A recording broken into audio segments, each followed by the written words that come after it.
우리는 요한계시록에 나오는 이 초대 7교회에 대한 얘기를 하면서 에베소 교회, 서문화 교회를 우리가 살폈습니다. 요즘 말하면 신앙생활하기 가장 좋은 교회는 에베소 교회였습니다. 예배당도 잘 지어놓고 또 여러 가지 인프라도 잘 되어 있고 그렇게 해서 우리 호산나 찬양단이 찬양을 하지만은 거기에는 아마 요즘으로 따지면 우리 다니엘 기도회 할 때 나오는 찬양단 같은 그런 찬양들이 쫙 서가지고 하고 온갖 악기와 이런 것을 갖출 수 있는 교회가 에베소 교회였다 보면 됩니다. 그 다음에 여러분 서문화 교회는 그렇지 못했습니다. 서문화 교회는 핍박 중에 있는 교회였고 경제적인 어려움을 겪는 교회였다라고 말씀을 드렸습니다. 그럼에도 불구하고 주님은 평가하기를 이 서문화 교회가 영적으로 풍요하고 너희가 가난하지만 눈에 보이는 육신적으로는 가난하지만 실상은 너희는 부유한 자다 그렇게 칭찬을 했습니다. 에베소 교회는 교회의 처음 감격, 처음 신앙, 첫 사랑을 잃어버렸습니다. 다르게 말하면 더 이상 죄와 싸우려고 하지 않았습니다. 스스로 우리는 이만하면 교회가 아름답고 이만하면 예배도 잘하고 이만하면 우리를 하나님 잘 섬긴다 그렇게 스스로 생각하는 교회였습니다. 아마 그냥 우리가 외부적으로 봐도 성도들 한 사람 한 사람이나 교회의 중직자들이나 다 신앙이 좋고 사회적으로 인정받는 사람일 수가 있습니다. 그런데 주님은 에베소 교회를 향하여 내가 촛대를 옮기겠다, 소위 말해 이 교회 없애겠다 그렇게 말씀했어요. 왜 그랬습니까? 그 교회는 첫사랑을 잃어버렸기 때문에. 서문화 교회는 고통 가운데 있고 박해 가운데 있고 여러 가지 어려움 가운데 있었지만 그 교회는 두 가지가 살아있었어요. 하나님의 말씀이 살아있었고 하나는 기도가 살아있는 교회였습니다. 여러분, 오늘 우리는 살아가면서 평안한 교회보다는 우리는 이 세상의 교회는 어차피 전투하는 교회고 전투적인 삶을 살아가야 된다는 것을 압니다. 이제 오늘 우리는 세 번째 교회 버가모 교회를 살펴보려고 합니다. 이 버가모 교회는 우리가 좀 살펴야 될 내용이 많아서 한 주에 다 못하겠더라고요. 이 버가모 교회는 사단으로부터 이중적인 공격을 받았습니다. 오늘 성경을 통해서 보면 이 첫 번째 공격이 뭐냐면 황제 숭배 사상을 강요하는 정치적이고 직접적인 핍박을 받았습니다. 그래서 오늘 성경에는 안디바라는 사람 누구였을까 봤을 때 담임 목사였다라고 보면 됩니다. 이 안디바가 순교를 당하는 그런 일이 있었습니다. 그렇지만 이 교회는 이 고난 가운데서도 믿음을 지키내고 교회가 잘 이겨냈습니다. 그래서 역사를 통해서 보면 기독교 역사의 2000년을 가만히 보면 정치적인 핍박을 받는 교회들은 다 살아남았어요. 정치적인 핍박에 없어진 교회들이 거의 없습니다. 다 정치적인 핍박이나 이런 데서는 다 교회가 살아남았습니다. 이 버가모 교회 두 번째 형편이 뭐냐, 오늘 본문은 이렇게 소리 없는 동화작용이 있었다. 교회에 세속화가 일어났다라는 것을 얘기합니다. 교회는 직접적인 핍박은 잘 이겨냈습니다. 그런데 사탄이 이제 전략을 바꾸었어요. 1980년도에 목회와 신학에 나오는 그냥 꽁트와 같은 그런 글 중에 하나가 제목이 김 집사에게 돈을 줘라라는 제목이 있었습니다. 그 내용이 뭐냐 하면 이 김 집사는 너무 새벽에 나와서 기도 열심히 하고 신앙생활 열심히 하면서 뭘 하느냐 하면 리어카에다가, 그때 80년도니까 리어카에 배추나 무나 이런 거 사서 아파트 단지나 이런 데 가서 팔고 남는 거 가지고 또 헌금하고 그렇게 삽니다. 그러니까 이제 마귀들이 저 김 집사를 어떻게 넘어뜨릴까 작전 짤. 그래서 마귀가 쫄개들을 다 모아놓고 야, 네 계획 하나. 그래서 하나가 나와서 저 리어카를 훔쳐가 버립시다. 도둑이 와서. 그러면은 못할 거 아니냐. 이러니까 다른 마귀가 하는 말이 야, 옛날에 다 해봤다 그거.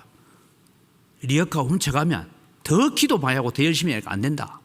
그러면은 다치게 합시다. 온갖 얘기 다 나오는데 그중에 저 구석에 앉아있던 조그마한 쫄개 마귀가 이랬대요. 대장님, 좋은 제안이 하나 있습니다. 뭔데? 김 집사에게 돈을 줍시다. 그래서 여러분 리어카로 끌고 다니다가 이제는 트럭으로 장사하게 되고 트럭으로 장사하다가 이제 점포도 생기게 되고 막 이래서 돈을 잘 버는 거예요. 그러니까 이제는 점포도 막 몇 개 되고 막 이제는 막 돈을 그냥 막 끌다시피 되는 겁니다. 그러니까 이제는 자기가 장사 안 해도 돼. 밑에 사람들 두고 장사하고 그 다음부터 어디 가겠어요? 골프 치고 놀게 다니는 거예요 이제. 그래도 사업이 잘 돼요. 마귀가 계속 돈을 갖다 주니까. 그러니까 교회 안 나와. 작은 집이 있어. 작은 집 아시죠? 그렇게 신앙 좋았던 사람이 타락해 가더라. 그게 여러분 80년대에 나왔던 내용 중에 김 집사에게 돈을 줘라. 이게 마귀들의 전략이고 작전이었습니다. 이 버가모 교회가 바로 이런 동화작용에 넘어가게 됩니다. 마귀는 어느 순간 화해의 손길을 보내기 시작합니다. 고난도 없고 편하게 예수 믿게 해주겠다. 교회는 마귀의 이런 전술에 휘말리면 극도로 오염되고 세속화되기 시작합니다. 우리는 개인적인 신앙을 지키기는 참 힘들다라고 말합니다. 그러나 여러분, 개인적인 신앙을 지키기보다 더 힘든 것이 공동체의 신앙을 지키는 겁니다. 우리가 공동체가 바르게 하나님 앞에 세워가는 것은 정말 힘든 일입니다. 세속적인 기준이 교회에 들어오면 교회는 속수무책으로 무너지게 됩니다. 그래서 여러분, 우리는 교회에 직분자를 세울 때도 자꾸 우리는 세속적 기준으로 직분자를 세울 때가 있습니다. 그러면 교회는 망하게 되어 있습니다. 교회가 사람을 두려워하면 망합니다. 가나안에 들어갔던 이스라엘 백성들이 망했던 이유가 뭐냐 하면 김 집사에게 돈을 줘라라는 얘기입니다. 더 잘 살아보고 더 행복하고 더 부유해 보려고 하다 보니까 우상 숭배에 빠지게 됐습니다. 이 교회를 향하여 나타난 주님의 모습을 볼까요? 두 번째로 볼 것은 나타난 주님의 모습은 좌우에 날선 검을 가지신 이가 오셨다라고 했습니다. 여러분, 좌우에 날선 검, 양날이 시퍼렇게 쓰이는 칼을 들고 나타나신 예수님은 왜 버가모 교회에 그렇게 나타나셨을까요? 지금까지 교회를 핍박하고 성도들을 괴롭히고 정치적으로 경제적으로 힘들게 만드는 그들과 싸우기 위해서 예수님께서 좌우에 날선 검을 가지고 오셨느냐? 아닙니다. 여러분. 교회의 원수와 싸우기 위해서 오지 않았습니다. 이제 버가모 교회는 더 이상 교회의 원수는 없습니다. 이미 교회는 세상과 동화되어져 갔습니다. 세속화되었습니다. 사탄과 친구가 되었습니다. 처음에는 사단과 싸운 교회였습니다. 왜냐하면 세상이 교회를 공격해 왔기 때문입니다. 그러나 이제는 싸우지 않습니다. 세상이 더 이상, 마귀가 더 이상 교회를 공격하지 않습니다. 그래서 버가모 교회는 이미 말씀대로 살기를 포기하고 말았습니다. 하나님의 말씀이 더 이상 좌우에 날선 검으로 선포되지 않는 교회였다라고 말하고 있습니다. 그래서 언제나 사람 듣기 좋은 설교, 사람 귀를 즐겁게 하는 설교가 유행되게 되었습니다. 16절 말씀을 우리가 같이 한번 다시 볼까요? 16절 말씀입니다. 그러므로 회개하라.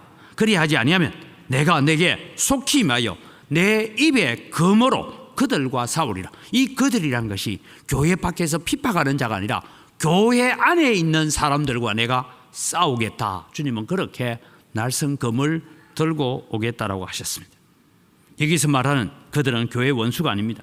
교회 안에 있지만 말씀대로 살지 않는 교회의 지도자들, 신앙생활 한다고 하지만 말씀하고는 전혀 거리가 먼 삶을 살고 있는 교인들을 두고 하는 얘기입니다. 교회가 핍박을 받고 어려움이 있고 고난이 있을 때는 우리가 열심히 기도했고 열심히 주를 섬겼습니다. 말씀도 잘 들었습니다. 신앙도 잘 지켰습니다. 그러나 여러분, 평안해지고 어려움이 없어지자, 핍박이 없어지자 신앙도 나태해지고 우리는 믿음 생활, 기도 생활도 나태해지고 말았다라는 것이 오늘 우리의 모습을 이야기하고 있다라고 보면 됩니다. 히브리서 4장 12절 말씀을 같이 읽습니다. 하나님의 말씀은 살았고 운동력이 있어 좌우에 날선 어떤 검보다도 더 예리하여. 주님은 말씀을 가지고 성도들을 공격하겠다라고 말씀하셨습니다. 교회를 핍박하는 자들과 싸우지 않고 오히려 성도들과 싸우겠다고 주님은 칼을 들고 오셨습니다. 저도 목회를 하면서 늘 느끼는 게 있습니다. 조금 어려우면 금식기도 하고 주님 앞에 새벽기도 나오고 막 하다가 그 문제 해결되고 나면 또 언제 내가 그랬더냐 하고 또 이제 편안하게 살다가 또 이제 고난 좀 오면, 어려움 좀 오면 또 주님 앞에 매달리고, 몰래 또 교회 와서 밤에 기도하고 부르짖고 그런 성도들을 봅니다. 여러분, 우리는 평안할 때에 기도 저축 많이 하십시오. 평안할 때에 말씀의 저축을 많이 하시기 바랍니다. 그래야 고난이 오고 어려움이 오면 우리가 저축해놓은 말씀과 저축해놓은 기도 가지고 이겨나갈 수 있는 줄 믿으시기 바랍니다. 그래서 사탄의 공격 루트를 다시 한번 점검합니다. 첫째는 사탄은 정치적인 직접 핍박을 했습니다. 이 직접적인 핍박을 받았던 이 버가모 교회는 그 문제로 인하여 주님으로부터 오히려 칭찬을 받았습니다. 13절 말씀을 보면 네가 어디에 사는 것을 내가 아노니 거기는 사탄의 권자가 있는 데라 라고 했습니다. 사탄의 권자가 있는데, 여러분 여기에 권자라는 걸 보면 이제 오전에도 제가 잠시 설명해 드렸잖아요. 로마 황제를 숭배하는 사상이 로마의 지배하에 있었습니다. 여러분 로마가 소위 말해서 사탄의 본부이라는 겁니다. 그런데 여러분 이 조그만 도시를 두고 사탄의 본부랍니다. 바울 사도가 선교 여행하는 데는 버가모라는 도시가 나오지도 않아요. 작은 도시였습니다. 그런데 이 도시의 자료를 살펴보니까 이 당시에 여러분 AD 90년경에 이 당시는 이 도시가 상당히 학구적인 도시였고 유명한 의학교가 있었어요. 서울대 의대 같은 그런 의학교가 있었습니다.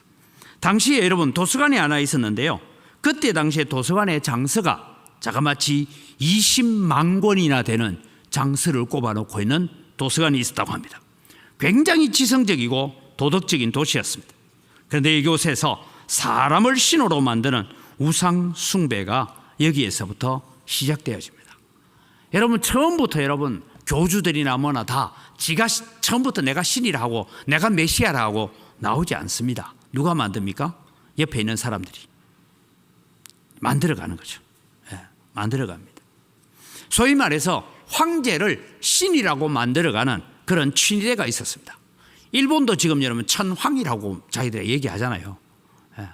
그런 사상을 가지고 있는 이상 일본은 망합니다. 망합니다. 그래서 여러분 왕을 사람을 신처럼 숭배하는 무리들이 등장되기 시작합니다. 그래서 그들이 만들어가죠. 대표적으로 여러분 우리가 성경을 통해서 보면 이렇습니다. 다리오가 메데바사 나라를 가지고 이제 바벨론을 공격해서 바벨론을 정복합니다. 그리고 이제 소위 말해서 페르시아 전체를 지배하는 그런 왕이 되죠. 왕이 되니까 사람들이 찾아왔습니다. 뭐라고 했는지 압니까? 왕이요, 우리가 모든 권력을 왕에게 집중하기 위해서 앞으로 30일 동안 자기가 어떤 신을 믿든지 자기 신에게 기도하지 말고 사람에게도 부탁하지 말고 왕 이외에 다른 신에게나 다른 사람에게 뭘 부탁하거나 뭘 청원하거나 기도하면 사자굴에 넣읍시다. 기분 얼마나 좋겠어요. 그러니까 다리오가 그거 괜찮지 하고 도장을 확 찍은 겁니다. 근데 그 일로 말미암아 누가요? 다니엘이 사자굴에 들어가게 되는 결과를 가져오는 거예요. 바로 이런 식으로 이 일이 일어났던, 그래서 역사적으로 보면 로마 황제를 신으로 추앙하는 이 세력들의 학문적 기초를 만들어낸 도시가 버가모라는 도시입니다. 그러니까 여러분 얼마나 이곳에서 어려움이 많았고 얼마나 그곳에서 예수 믿는다는 것, 우리는 하늘의 하나님을 믿는다는 것은 생명을 걸어야 되는 일입니다. 그래서 여러분 여기에 교회 지도자였던 안디바가 순교를 당했다 하는 얘기를 성경에 적고 있습니다.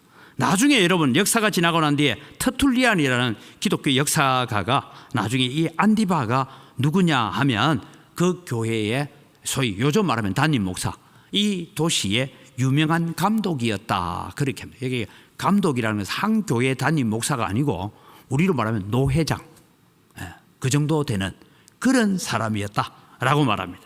그런데 여러분 오늘 성경은 뭐라고 합니까? 안디바가 순교를 당할 때도 네가 내 이름을 굳게 잡았어. 여러분 내 이름을 굳게 잡았어. 이 뜻은 한치의 오차도 없이 빈틈도 없이 예수 그리스도를 붙잡았다, 그런 의미를 가지고 있는 것입니다. 여러분 담임 목사가 순교를 당하는데도 우리는 신앙 버릴 수 없어요. 우리는 믿음 버릴 수 없어요. 우리는 황제는 사람입니다. 황제는 그 수명이 다 되면 죽는 하나님이 만드신 피조물에 불과합니다. 우리는 창조주 하나님만 섬깁니다. 그렇게 고백할 수 있었던 교회가 버가모 교회였습니다. 그런데 여러분, 이렇게 칭찬받았던 교회가 이제 두 번째 사탄의 공격 루트가 생깁니다. 교회의 세속화가 일어납니다. 이것이 버가모 교회가 받는 책망받는 이유 중에 하나입니다. 마귀는 이제 전략을 바꿨습니다. 앞서 말씀에 김집사에게 돈을 주라 하는 제목처럼 14절 말씀을 볼까요? 14절에 이렇게 나오고 있습니다. 그러나 내게 두어 가지 책망할 것이 있나니 거기 내게 발람의 교훈을 지키는 자들이 있도다. 발람이 발락을 가르쳐 이스라엘 자손 앞에 걸림돌을 놓아 우상의 제물을 먹게 하였고 또 행음하게 하였느니라. 오늘 성경에는 지금 제가 발람의 교훈은 이게 뭐 설명을 다 하려면 기니까 다음 주일에 하려고 합니다. 우리가 지금 여러분 기억해야 될 것은 내게 두어 가지 책망이 할 것이 있다. 이것은 교회가 세속화가 되었다는 것입니다. 마귀는 교회를 내부적으로 혼란에 빠지게 만들었습니다. 물질적인 풍요를 가져다 주었습니다. 사상적인 부유함을 가져왔습니다. 그래서 교회는 급격하게 세속화되기 시작했습니다. 하나님 중심 교회가 사람 중심 교회로 바뀌어 가기 시작했습니다. 사탄은 1차 공격 루트가 실패한 걸 알았습니다. 그래서 2차 공격 루트를 만들기를 시작했습니다. 그래서 교회의 세속화, 내부적인 정결이 무너지게 만들었습니다. 저희들이 신학교 다닐 때에 지금은 이제 돌아가셨지만 원래 영국 성공의 신부입니다. 대천덕 신부라고. 저 태백에다가 예수원을 만들어 놓고 젊은이들을 훈련시키고 했던 그 대천덕 아처토레이라는 목사님인데, 이분이 그 당시에 산골짜기에서 오는 편지라는 책을 만들어냈습니다. 그 책 속에 이런 얘기를 똑같이 하고 있습니다. 마귀가 한국 교회를 정치적인 핍박, 경제적인 핍박, 가족들의 핍박, 친척들의 핍박이라는 핍박을 갖고 도구로 한국 교회를 지배하려고 했는데 마귀가 그 전략을 실패했다는 것을 알았다. 마귀는 전략을 바꿨다. 그러면서 그분 글에 이런 말씀입니다. 이제는 마귀는 세상에서 인정받지 못하는 어중이 떠중이들을 교회에 다 보내서 목사가 되게 하고 장로가 되게 하는 방식으로 전략을 바꿨다. 이게 여러분 버가모 교회가 겪고 있는 어려움이고 오늘날 한국 교회가 겪고 있는 어려움입니다. 여러분, 우리는 이런 부분을 기억하면서 살아가야 됩니다. 15절 말씀에도 이렇게 나오죠. 이와 같이 내게도 니골라당의 교훈을 지키는 자들이 있도다. 여러분, 발람의 교훈과 니골라당의 교훈은 다음에 제가 설명을 하겠습니다. 버가모 교회는 외부적인 공격은 잘 막아내어서 주님으로부터 칭찬받는 믿음을 가졌지만 내부적으로 일어나는 욕심과 욕망과 세속적인 욕심 앞에는 무참히 무너졌던 교회였습니다. 여기에 두어 가지 책망할 것이 있다는 것은 두어 가지밖에 안 된다 그런 의미가 아니고 지금 이 버가모 교회가 실수하고 있는 것은 두어 가지로 요약할 수 있다라는 의미입니다. 하나는 내부적으로 파고드는 물질의 유혹, 세상적인 부유함의 유혹을 이겨내지 못했고, 또 하나는 교회 지도자들이 타락하기 시작했고 교회 중직자들이 타락하기 시작했습니다. 오전에도 말씀드린 새 가족 한 명 타락한다고 교회가 타격받지 않습니다. 서리 집사님들 한두 분이 문제를 일으켰다고 해서 교회가 타격을 받지 않습니다. 교회는 중직자들이 문제를 일으키고 목사가 문제를 일으키고 하며 교회는 큰 타격을 받게 되는 것입니다. 그래서 우리는 기도해야 합니다. 하나님 앞에 늘 내가 영적으로 깨어있는 자인지, 영적으로 내가 눈을 바르고 뜨고 있는지 우리는 우리 자신들을 날마다 점검하지 않으면 우리가 아무리 아름다운 땅을 얻고 아름다운 예배당을 지어도 다 쓸데없습니다. 그것을 여러분 우리의 마음속에 새기고 기도하며 나아가시기를 바랍니다. 지도자의 타락은 성도들의 타락과 무절제와 방종으로 나타나게 된 것이 버가모 교회가 겪었던 어려움입니다. 여러분, 오늘 우리는 앞으로 초대교회 7교회를 살펴갈 텐데요, 우리가 7교회를 살펴가면서 주님이 우리에게 오실 때 좌우에 시퍼런 날이 선 검을 가지고 찾아오시는 주님이 아니라 서문학 교회를 향하여 찾아오실 때는 이랬습니다. 처음이요 마지막이요 죽었다가 살아나신 이가 내가 너희에게 처음과 마지막까지 너를 붙들고 지키고 있다. 빌라델비아 교회를 향해서는 주님은 이렇게 나타나셨습니다. 거룩하고 진실하사 다윗의 열쇠를 가지시니 곧 열면 닫을 사람이 없고 닫으면 열 사람이 없는 그가 빌라델비아 교회로 찾아오셨습니다. 오늘 우리에게 찾아오시는 주님은 창조주 하나님이시고 알파와 오메가가 되시고 처음이고 나중이신 주님이 내가 너희들과 함께 하노라. 수고했다, 애썼다, 힘들었지. 내가 너희와 함께 하노라고 칭찬받는 교회로 만들어가기 위해서 오늘부터 우리는 다시 기도하고 다시 영적으로 깨어나고 다시 영적으로 우리 자신들을 새롭게 해가는 믿음의 길을 걸어갈 수 있기를 주님의 이름으로 축복합니다. 이 시간 우리 함께 주신 말씀을 가지고 짧게 우리 함께